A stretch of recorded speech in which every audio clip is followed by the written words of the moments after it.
welcome again sa ating YouTube by Jong Sera guys. At huwag ninyong kalimutan guys mag-like and subscribe. Thank you so much. At ngayong araw ay meron akong kwento sa inyo ngayon guys. Kaya ito yung kwento ko ngayon guys. Pumunta ako dyan sa sa market na yan. Pumunta ako dyan kahapon guys sa market na yan guys. Pumunta ako dyan. Pumasok ako dyan guys. Siguro mga 10 na lang gabi. Kasi gabi nga ako lumalabas. Yan.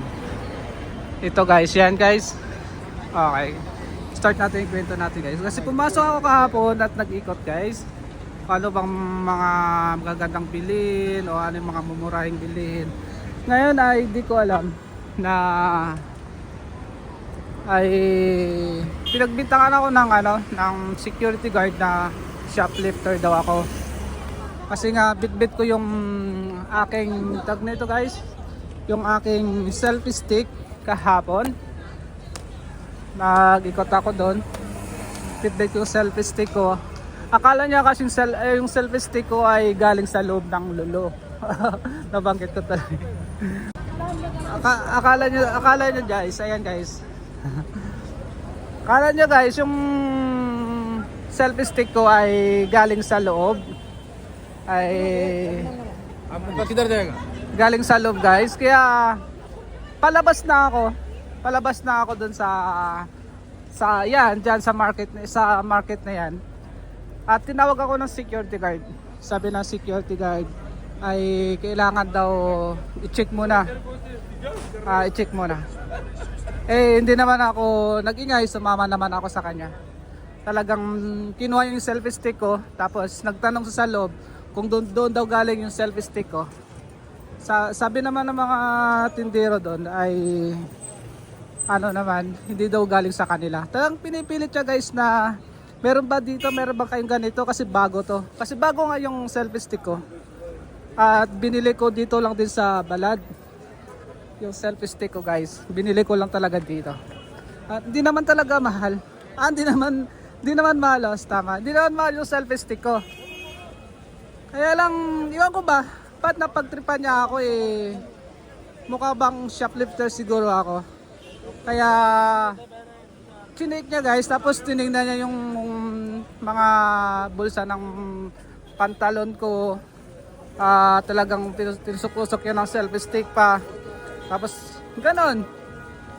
Tapos pumasok siya doon, diba sa market na yun ay merong yung mga gadget, ganon. Mayroong mga gadget guys. Hindi tayo dadaan kasi maraming tao. Yan. Sa loob ay merong mga gadget na mga cellphone, lahat nandun. At pumasok kami doon. Dinala ako nag-email kasi nga ay para walang problema dahil alam naman natin yung mga local dito na ay gusto nila sila talaga. Alam ko naman na mayroong na mga CCTV, camera, at pwede na may check sakali kung talagang mayroon akong kinuha o ninakaw. Kaya guys, timing lang ako para walang problema, walang gulo. Kaya lang problema sa kanya kasi talagang palabas na ako, tinawag pa ako talaga. Di ko nga alam kung mukha talaga akong magnanakaw. Kasi nga ay di ko nga lang kasi nung pumasok ako dun sa department store, nag-ayos kasi ako ng shirt ko. Nung pag-ayos ng shirt ko, siyempre pinasok ko yung inayos ko yung pantalon ko pala. Baka siguro may nakitang tao o kasi parang may nakita ako dun tao nakatingin sa akin. Kakalagay siguro may kinuha ako na pinasok sa aking bulsa o sa aking loob ng aking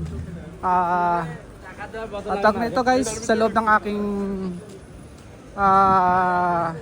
brief, ganon. At yun na guys. Kaya ayaw ko na pumasok dyan sa branch na yan. Kasi nga ay yung ibang branch nila ay maganda naman, lalo dun sa Rawabi. Yan. Dahil dun sa Rawabi ay malapit lang din ako doon. Kaya mas maganda doon guys sa Rawabi, yung branch nila. Pero dyan, hindi na ako papasok ka dyan kasi nga, number 1 ay marumi yung CR nila. Pumasok ako sa CR na marumi guys. Tapos ay yung security guard nila na isa na yon, di ko alam, baka addict siguro. Pinagtripan ako. Pinagtripan niya ako guys. Kaya nga hindi na talaga ako papasok doon sa loob na yon. Yan guys, yung dito pala ako guys sa Balad. Kasi nga ngayon ay free time natin. Yan guys. Friday, medyo maraming tao ngayon guys. At ito guys, maganda to guys. Papasokin natin to mamaya. Yung museum nila dito guys, dito sa Balad. At titira natin. Pero ikwento ko muna nangyari kahapon sa akin, December 2. Ay ganon guys. Talagang ganon. Di ko nga alam. Ba't ganon yung security? Meron namang camera at meron ng mga scan para ma-detect na may ninakaw ka o wala. Kasi nga hindi mo na mababaklas yung parang tawag nito guys, yung lock nun. Di ba tumutunog naman nun pag lumalabas ka at pag hindi mo nabayaran. Kaya ang problema nun, di ko alam, baka pinagtitripan lang talaga siguro ako guys sa ganong paraan. Kaya guys, kaya gano'n guys, na mahirap talaga yung ganong bagay. Tingnan nyo ganong branch nila, at sa ibang branch na lang siguro ako papasok. Pero nung huli naman ay talagang yun, ginigate niya yung mga nagbabantay doon sa loob na meron ba kayong ganito kasi bago daw to, bago.